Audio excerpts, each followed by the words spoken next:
So, the way one of these little carburetors work is that hole you're seeing is supposed to have a screw for your idle, which raises the barrel in here. I'll do a video on how to tune it.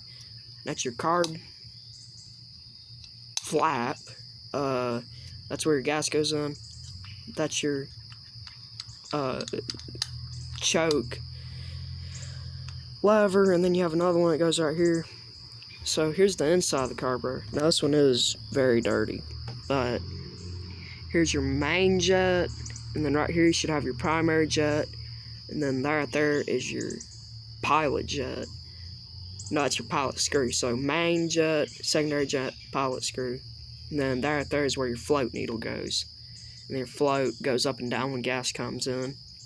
So the way it works is that's a little air vent, but I think your primary jet goes to that hole right there, that brass at the end of my finger.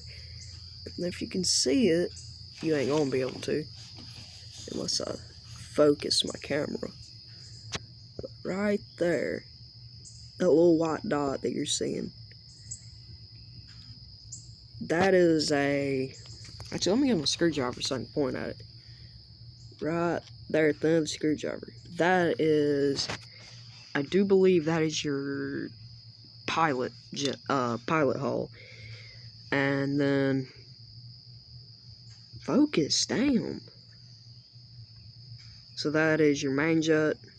And that little piece of metal in there, that is what keeps the piston from just spinning out of its place. And then, where is it? That hole, Jesus Christ, this camera sucks. That hole closest to the main jet, I believe that that is your secondary jet. I think that's what that is. So, pretty much that's how a carburetor works. But I'll do another video on how to tune one.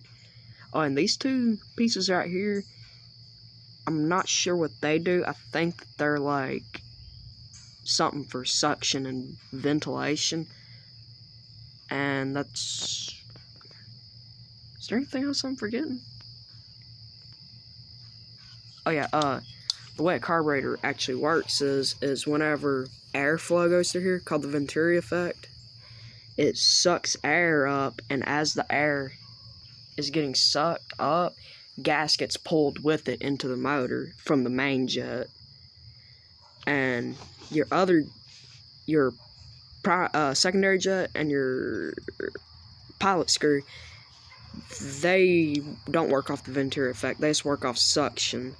So there's a needle that goes down into your primary jet, and it lets so much fuel through, and where you stick the back wide open, that needle comes out, so as much gas and air can flow through, limits how much RPM you get. So if you stick it wide open, that barrel is going to come way up, and that needle will be all the way out of that hole, so it's just getting maximum airflow and fuel. That's why if that jet is too big, it can let through too much fuel and choke it out, or if it's too small, it won't get enough fuel. And I can show you what it looks like through there. If you can see, that's that brass thing on there. And this is what your primary jet will look like. This one's very dirty.